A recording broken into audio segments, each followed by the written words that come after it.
사도신경으로 신앙 고백하시겠습니다. 전능하사 천지를 만드신 하나님 아버지를 내가 믿사오며 그 외아들 우리 주 예수 그리스도를 믿사오니 이는 성령으로 잉태하사 동정녀 마리아에게 나시고 본디오 빌라도에게 고난을 받으사 십자가에 못 박혀 죽으시고 장사한 지 사흘 만에 죽은 자 가운데서 다시 살아나시며 하늘에 오르사 전능하신 하나님 우편에 앉아 계시다가 저희로서 산 자와 죽은 자를 심판하러 오시리라. 성령을 믿사오며 거룩한 보배와 성도가 서로 교통하는 것과 죄를 사하여 주시는 것과 몸이 다시 사는 것과 영원히 사는 것을 믿사옵나이다. 아멘. 찬송가 499장 찬송하시겠습니다.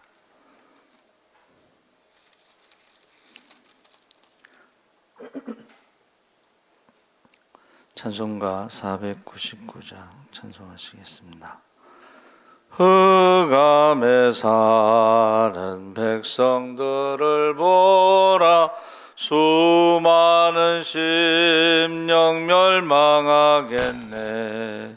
그 누가 갈까 주의 복음 들고 생명을 구원하는 곳으로.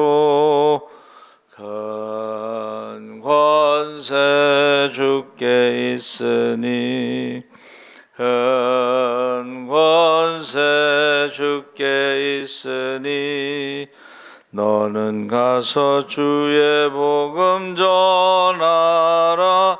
주가 너 항상 지키리라. 구원의 문은 넓게 열렸으니 십자가 군병 일어나거라. 너희의 힘을 하나로 뭉쳐서 죄악의 쇠사슬을 끊어라. 큰 권세 주께 있으니 큰 권세 주께 있으니 너는 가서 주의 복음 전하라. 주가 너 항상 지키리라. 왜 너는 멸망길을 가려느냐. 주 음성 듣고 응답하여라. 널 구원하려 예수 죽었으니 생명의 참된 복음 전하라. 큰 권세 주께 있으니 큰 권세 주께 있으니 너는 가서 주의 복음 전하라. 주가 너 항상 지키리라. 온 천하 만민 승리의 그날에 영광과 찬송 주께 드리네. 속죄함이 구원 받았으니 기쁘게 할렐루야 부르세. 큰 권세 주께 있으니 큰 권세 주께 있으니 너는 가서 주의 복음 전하라. 주가 너 항상 지키리라. 아멘. 하나님 말씀은 로마서 1장 14절에서 17절 말씀을 보겠습니다. 신약성경 239쪽에 있습니다.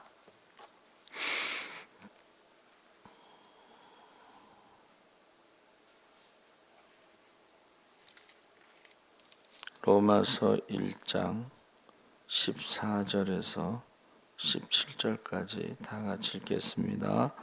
헬라인이나 야만인이나 지혜 있는 자나 어리석은 자에게 다 내가 빚진 자라. 그러므로 나는 할 수 있는 대로 로마에 있는 너희에게도 복음 전하기를 원하노라.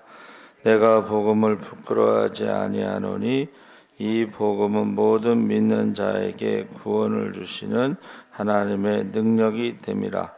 먼저는 유대인에게요 그리고 헬라인에게로다. 복음에는 하나님의 의가 나타나서 믿음으로 믿음에 이르게 하나니 기록된 바 오직 의인은 믿음으로 말미암아 살리라 함과 같으니라. 아멘. 할렐루야. 좋은 아침입니다. 잘 오셨습니다. 감사합니다. 오늘 말씀의 제목은 종교개혁인데 마틴 루터가 1517년 10월 31일 정오 독일 비텐베르크 대학 정문에 가톨릭 교회의 타락상을 준엄하게 비판하는 95개의 조항을 반박문을 걸었습니다. 그래서 종교개혁이 시작되었고 오늘날의 기독교가 흔히 개신교라고도 하고 로마 카톨릭 입장에서는 저항하는 사람들, 프로테스탄트, 종교개혁자들 자체로는 리폼, 개혁, 리포머 해서 프로테스탄트는 카톨릭에서 저항하는 자들이라고 붙인 것입니다. 그래서 그 타락상을 비판해 온 사람들이 많이 있었지만 루터로부터 본격적으로 개혁이 시작됐다. 그 당시에 카톨릭의 부패상은 면죄부 사건으로 절정에 이르렀는데 교황 레오 14가 베드로 성당을 건축하고 공사비를 충당하기 위해서 모금 활동을 하는 것이 바로 면죄부입니다. 그러니까 면죄부라는 것은 죄 지은 사람이 죄 사함을 받으려면 돈을 내고 면죄부를 사면 죄 사함을 받고 구원을 받아 천국에 갈 수 있다. 근데 이것이 사실은 십자군 전쟁 때에 이게 시작된 거예요. 사실은 1096년. 근데 이게 1517년에 다시 일어난 것은 이제 베드로 성당 때문에 그런 것인데 십자군 전쟁에는 면죄부를 사면 죽어도 천국 간다 이제 이런 말이죠. 그래서 세 가지 종교 개혁의 표제를 삼았는데 첫 번째가 오직 성경, 솔라 스크립투라라고 해서 성경으로 돌아가자, 말씀으로 돌아가자. 그 당시에는 라틴어 성경을 사제들만 읽을 수가 있었습니다. 설교도 라틴어로 했어요. 그러니까 평신도들은 설교를 들어도 못 알아들었죠.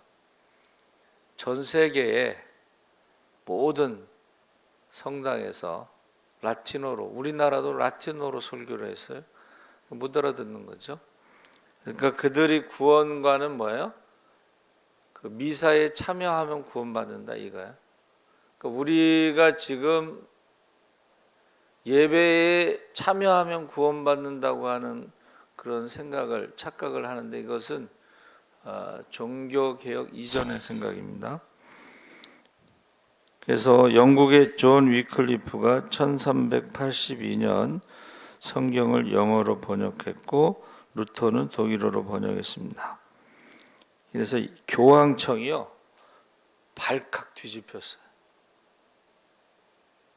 라틴어 성경을 영어로 번역해서 평신도들이 읽게 하고 독일어로 번역해서 평신도들이 읽게 해서 그 이단으로 정죄하고 성경책을 소지한 사람은 다 죽이라고 명령했어요. 여러분 성경책 가지고 있으면 다 죽이는 거예요.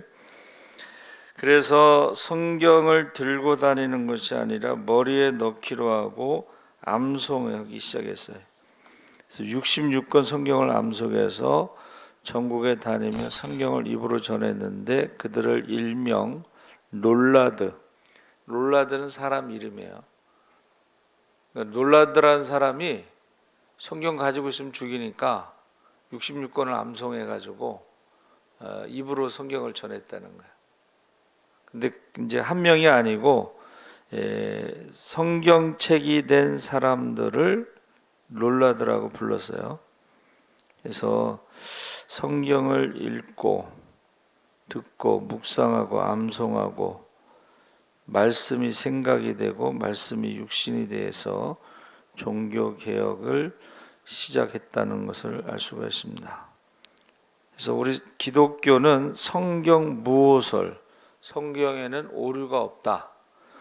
근데 가톨릭에서는 교황 무오설, 교황은 잘못이 없다. 그래서 모든 결정은 교황이 결정하는 거예요. 그래서 여러분 가톨릭 성당에서 운영하는 이제 어린이집 있잖아요. 25인승 버스 거기에 원죄가 없는 마리아 어쩌고 저쩌고 원죄가 없다. 그러니까 교황만 죄가 없는 게 아니라 마리아도 죄가 없다. 이제 거기서 더 나가면 마리아는 승천했다. 거기서 더 나가면 성모 마리아가 성자 예수님보다 엄마니까 성모 마리아의 이름으로 기도하고, 조금 낮은 거는 성자 예수님의 이름으로 기도하고, 그거보다 조금 낮은 거는 성인들의 이름으로, 김대건 신부의 이름으로 기도하고. 이게 교리죠. 그래서 종교개혁의 첫 번째는 성경이 오직 성경. 그래서 이 성경을 암송하는 것이 사실은 믿음을 암송하는 것은 아니다. 성경을 암송해도 어떠한 삶의 어려움이 있을 때 정말 믿느냐? 그래서 4대째 신앙을 가진 어느 목사님이 자기 딸이 중환자실에 갔을 때에 그동안 믿습니다고 했던 그 믿음이 어디로 사라져버리고 하나님을 원망했다는 거예요. 그때 하나님의 음성이 들리더래요. 그동안 내가 믿습니다 한 건 다 뭐냐? 우리가 하나님은 축복의 하나님, 사랑의 하나님 막 이렇게만 알고 있다가 어느 날 고난의 하나님이 찾아왔을 때에 우리의 믿음이 어디로 가버렸느냐? 이제 그것을 하나님의 음성을 듣고 우리가 믿음은 암기하는 것이 아니고 우리의 삶 속에서 하나님의 믿음에 대한 고백처럼 100% 의지하는 거, 100% 신뢰하는 게 믿음이다. 그러니까 이 상황 속에서 내가 믿느냐? 그 온유라는 딸이 중환자실에 들어갔을 때에 그것을 이제 하나님의 음성을 들어요. 그리고 회개하는데 믿음은 성경의 내용을 믿는다고 하고 그 성경의 내용을 요약한 것이 사도신경이죠. 전능하사 천지를 지으신 하나님 아버지를 내가 믿사오며. 그러니까 전능하신 하나님을 믿지 못하면서 우리가 착각하면서 이제 믿음이 좋은 것으로 생각할 때가 많습니다. 그래서 성경을 우리가 그대로 가감하지 않고 믿어야지 되고 현실에서도 어떠한 상황에 있더라도 그 신앙 고백대로 살아야 되는 거죠. 그래서 이 면죄부가 1096년 십자군 전쟁 때 시작됐는데 이것이 베드로 성당을요 120년 동안 건축했어요. 8,000명이 미사를 드릴 수 있는 세계에서 제일 큰 성당인데 120년 동안 이 사람들은 참 무서운 사람들이에요. 곤지암에 가면 우리나라의 그 천주교 성지가 있어요. 그 정약용 그 형제들이 거기에 숨어서 미사드렸던 성지가 있어요. 그 곤지암에 그 천주교 그 성지 성당 기념 성당을 짓는데 300년이 걸려요. 그래서 우리 엑츠에 있을 때에 그 학부생들하고 한번 거기 간 적이 있어요. 어떤 누가 하여튼간 가이드가 돼서. 근데 그 얘기를 하는 거예요. 300년 동안 그 건물을 짓는데 처음에 뭐를 짓냐면 벽돌 공장을 먼저 져요. 그 벽돌 공장에서 300년 동안 벽돌을 구워가지고 그 기념관을 짓는다는 거예요. 성지순례할 수 있는.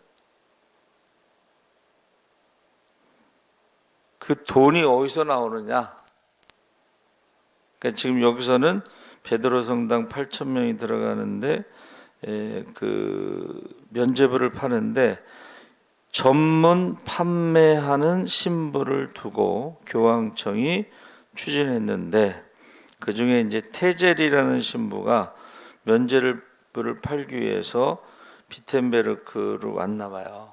그 설교를 듣는 거예요. 루터가 뭐라고 설교했냐면 당신의 돈이 헌금통에 딸랑 떨어지는 소리를 듣는 순간 지옥에 있던 연옥에 있던 영혼은 천국으로 올라갈 것입니다. 이 중세 1000년 동안 카톨릭이 만들어낸 가장 중요한 발명품이 연옥입니다. 연옥은 뭐냐면 아주 악한 죄악은 죽으면 지옥으로 가는데 신앙생활하면서 죄를 지은 보통 죄인은 지옥으로 가지 않고 연옥으로 보내져서 거기서 고행을 한 다음에 자격이 되면 천국으로 보내지는데 연옥 생활은 몇천 년이 될지 모르는데 면죄부를 사는 순간 연옥에 있는 영혼은 그냥 천국으로 뛰어오른다. 이게 면죄부 파는 사람들의 설교 내용이에요. 그걸 듣고 있던 루터가 참을 수가 없어서 반박문을 95개 조항을 걸었는데 이것이요 2주 만에 이제 종교 개혁에 불이 확 붙어버려서 유럽으로 번져나가는 거예요. 두 번째는 오직 은혜로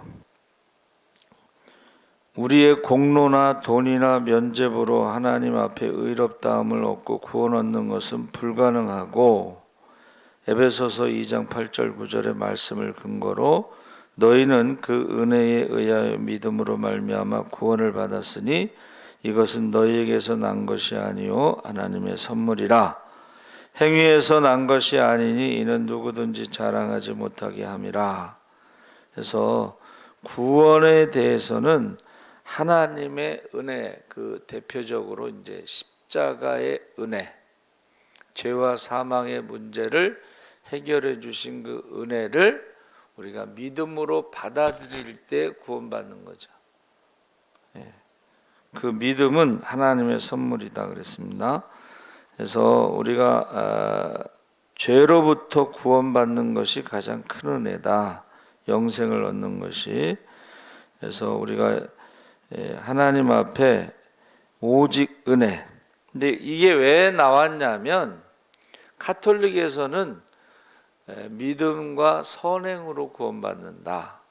그 선행에는 고행이 들어가 있어요. 고행. 그러니까 이제 처음에는 루터가 카톨릭 신부니까 자기도 고행을 했을 거 아니에요?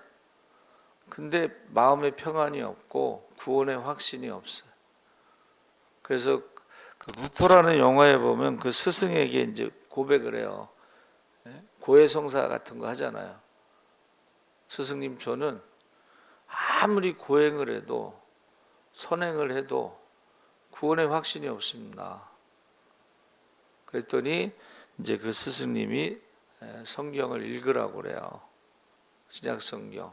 로마서를 읽다가 우리가 읽은 말씀대로 그 말씀 믿음으로 구원받는다는 것과 그 에베소서 말씀의 은혜로 구원받는다는 것에 대해서 그가 이제 깨닫게 되는 거죠. 그래서 우리가 종교 개혁의 첫 번째는 오직 성경이에요. 근데 이제 천주교는 성경 위에 교황이 있어요. 교황이 결정하는 거예요. 우리는 성경이 결정하는 거고. 그 다음에 교황 다음에 성경이 있는 게 아니고 교회가 있어. 교회의 법. 그래서 천주교의 구원관은 교회의 법대로 해야지 구원받아요. 그래서 천국에 가려면 어떻게 돼요? 마지막 죽기 전에 종부성사를 해야 돼. 천국 가는데 신부님이 오시다가 교통이 막혀갖고 늦게 왔어. 먼저 돌아가셨어. 종부성사 못하고. 그러니까 베드로가 너는 천주교 신자니까 종부성사 했냐 그랬더니 신부님이 늦어서 저 종부성사 못했는데요. 그랬더니 여기서 기다리고 있다가 신부가 천국에 가면 종부성사하고 천국에 들어가라. 근데 300년 동안 천국에 오는 신부가 없어서 거기서 기다렸다. 그게 이제 우스갯소리로 만들어졌는데 여러분 교황이라는 게 뭐예요? 교회의 황제. 이 말은 종교와 정치가 혼합된 거야.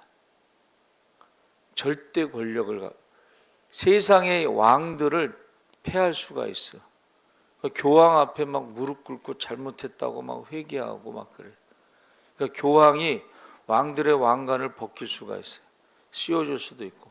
절대 권력은 절대 타락하죠. 그래서 그 절대 권력 가지고 그 돈 가지고 다 뭐 하겠어요. 그래서 루터가 구원에 대해서 관심을 갖고 교황청에 갔다가 교황청은 죄의 박물관처럼 모든 죄가 거기 다 있더라. 그런 말이 있어요. 그래서 그 실망하고 돌아오죠. 세 번째는 오직 믿음인데 17절에 복음에는 하나님의 의가 나타나서 믿음으로 믿음에 이르게 하나니 기록된 바 오직 의인은 믿음으로 말미암아 살리라. 그러니까 지금 믿음으로 말미암아 산다고 했는데 가만히 보면 우리가 하나님도 믿고 돈도 믿고 사람도 믿고 그래서 항상 인생을 살면서 양다리를 걸치며 인생을 살고 있는 것처럼 보인다는 것입니다. 그러니까 사람은 믿음의 대상, 신앙의 대상이 될 수가 없어요. 그렇죠? 그래서 사람은 사랑할 대상이지만 신뢰할 대상은 아니다. 우리가 믿었던 것들이 믿었던 사람이 나를 배신하고 기대했던 돈과 주식이 나를 배신하고 믿었던 회사가 나를 배신하고 그래서 우리가 세계 경제의 상징이었던 세계 무역센터가 무너졌죠. 3,000명이 죽었습니다. 그래서 우리가 오직 하나님만 믿는 것이지 그 외에 다른 것은 믿음의 대상이 아니다. 이것이 이제 종교개혁의 3대 표제입니다. 그래서 오직 성경, 오직 은혜, 오직 믿음. 그래서 이것이 교황청에 큰 타격을 주죠. 그래서 이 복음이라고 하는 것은 기쁜 소식을 말하고 우리가 복음 전도자는 기쁨 소식을 전하는 자. 히브리어로는 이제 바사르라고 그랬는데 소식을 가져오는 자. 제가 이제 한문을 이제 보면은 복자는 하나님과 아담이 에덴 동산에 있을 때가 그게 이제 행복하다. 근데 이제 거기 하와를 만드시고 뱀이 유혹해서 선악과를 먹은 후에 하나님과 같이 되려고 하는 것이 이제 그 에덴 동산, 기쁨의 동산에서 쫓겨나죠. 그것을 밀턴이 쓴 신락원, 낙원을 잃어버린 거죠. 그러니까 구원은 하나님과 함께하는 것, 임마누엘과 예수. 그러니까 하나님이 함께하지 않으면 그 사람은 이제 행복하지 않은 거야. 기쁘지 않은 거야. 늘 하나님과 같이 되려고 하는 그 욕심 가운데 살다 보면 결코 하나님과 같이 될 수 없기 때문에 불행한 거예요. 그러니까 하나님과 같이 되려 하지 말고 하나님과 함께가 복복자예요. 에덴 동산에서 하나님과 함께하는 것. 그래서 구원받은 사람들은 하나님과 함께하는 것이지 하나님과 같이 되려는 게 아니에요. 그래서 종교 개혁은 결국 말씀, 오직 성경, 그리고 오직 하나님의 은혜, 오직 믿음으로 우리가 구원받았다는 것은 하나님과의 관계가 회복돼서 하나님의 자녀가 되고 하나님의 형상이 회복되는 거야. 그래서 십자가에서 돌아가신 예수님을 우리가 화목제물이라고 부르는 거야. 화목제물. 그것을 믿는 사람이 있고, 그래서 죄와 사망에서 우리가 자유함을 얻는 게 있고, 그래서 믿지 않는 사람들이 있죠. 그러니까 믿지 않는 사람들은 죄와 사망의 저주 아래 살아가는 거예요. 고통스러운 거예요. 자기가 뭔가 하려고 하는데 안 되잖아요. 하나님과 같이 되려고 하는데 못 하잖아요. 괴로운 거죠. 고통을. 그래서 참 안타까워요. 종교 개혁에 대해서 설교하면 싫어하는 사람도 있고, 근데 또 종교 개혁에 대해서 설교를 안 하면 어떻게 하겠어요? 여러분, 성경, 믿음은 암기하는 게 아니고 믿음은 하나님 말씀대로 살아가는 거예요. 살아계신 하나님 아버지 감사합니다. 우리 종교 개혁이 어떻게 시작됐는가?